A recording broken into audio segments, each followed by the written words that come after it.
I'm all ready for the drag strip. Facts about the Munster Koach car from the Munsters TV show. The Munster Koach was a recurring character on the Munsters, featuring in over 20 episodes during the show's 2-season run. It is first introduced in Season 1 when Lily surprises Herman with a custom-built family car for his birthday. In that episode, she buys a hot rod and a hearse from a used car lot and has them spliced into the outrageous Munster Koach. The coach subsequently appears whenever the family ventures out. For example, in the famous episode Hot Rod Herman, Herman foolishly loses the coach in a drag race bet, and Grandpa builds the Dragula dragster to win it back and reclaim their beloved car. The coach even made it to the big screen in the 1966 film Munster Go Home. Filming the Munsters with the Munster Koach presented some unique behind-the-scenes challenges and memorable moments.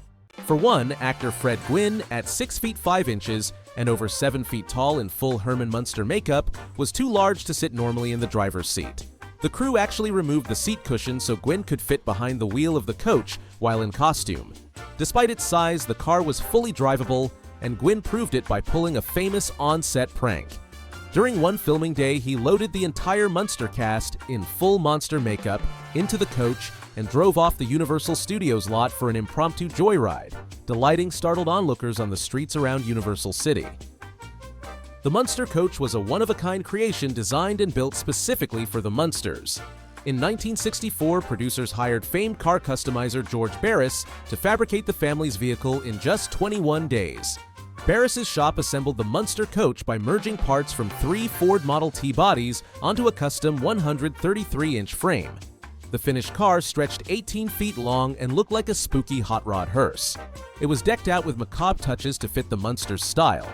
The glossy black body had coffin-like features and ornate scrollwork, over 500 hours of hand-formed steelwork. The interior was upholstered in blood-red velvet, and it even sported cobweb-patterned lantern headlights and funeral parlor details like chrome casket handles on the hood. Under the hood, the Munster Koach used in the Munsters TV show was a Ford 289 cubic inch V8, reportedly bored out to about 425 cubic inches for extra muscle. The most eye-catching feature was the intake.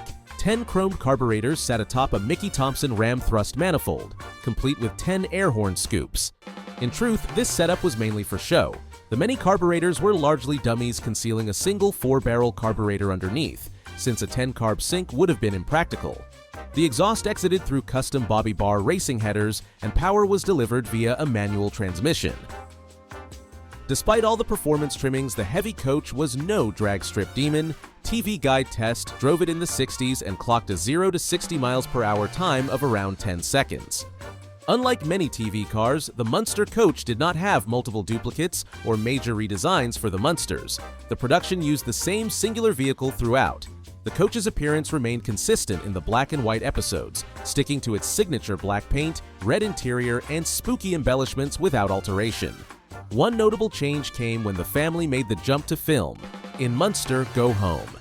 In 1966, the coach was fitted with a new set of wheels for its color debut on the big screen. These different mag wheels gave the car a slightly updated hot rod look in the movie, but otherwise it was the very same coach built for the TV show.